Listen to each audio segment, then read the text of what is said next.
सीता और लक्ष्मण के साथ राम ने दंडक वन में प्रवेश किया।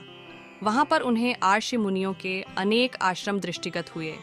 वह क्षेत्र अत्यंत मनोरम था। वहां पर बद्धी बद्धी यज्ञशालाएं थीं तथा हवन सामग्री भी प्रचुर मात्रा में उपलब्ध था। उन आश्रमों में तेजस्वी आर्षि मुनि अपनी आध्यात्मिक साधना में लिप्त रहा करते थे।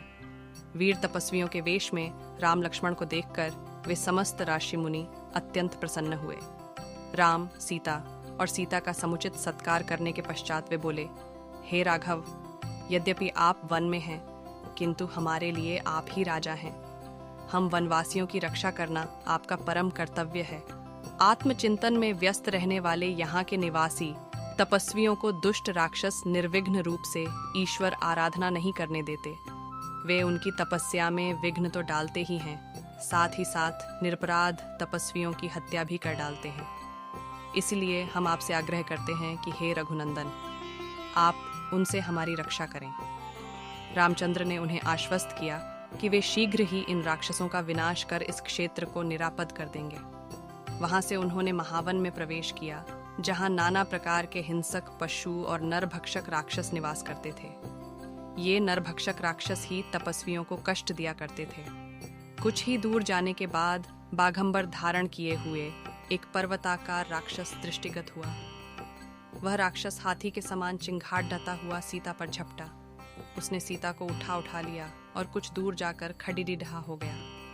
उसने राम और लक्ष्मण को संबोधित करते हुए कहा, तुम धनुष बाण लेकर दंडक वन में घुस आए हो। ऐसा प्रतीत होता है कि तुम्हारी मृत्यु निकट आ गई है। तुम दोनों कौन हो? क्या तुमने मेरा नाम नहीं सुना? मैं प्रतिदिन अर्षियों का मांस खाकर अपनी क्षुधा शांत करने वाला विराध हूँ। तुम्हारी मृत्यु ही तुम्हें यहाँ ले आई है।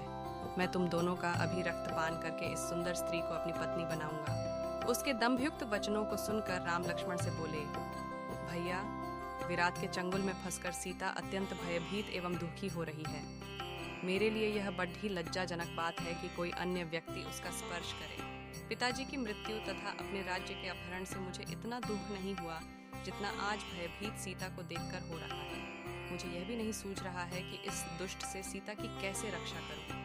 राम को इस प्रकार दीन वचन कहते सुनकर लक्ष्मण ने क्रुद्ध होकर कहा, भैया, आप तो महापराक्रमी हैं। आप इस प्रकार अनाथों की भांति क्यों बात कर रहे हैं? मैं अभी इस दुष्ट राक्षस का संहार करता हूँ। फिर विराट से बोले, रे दुष्ट, अपनी मृत्यु के पूर्व तू हमें अपना परिचय दे और अपने कुल का नाम बता।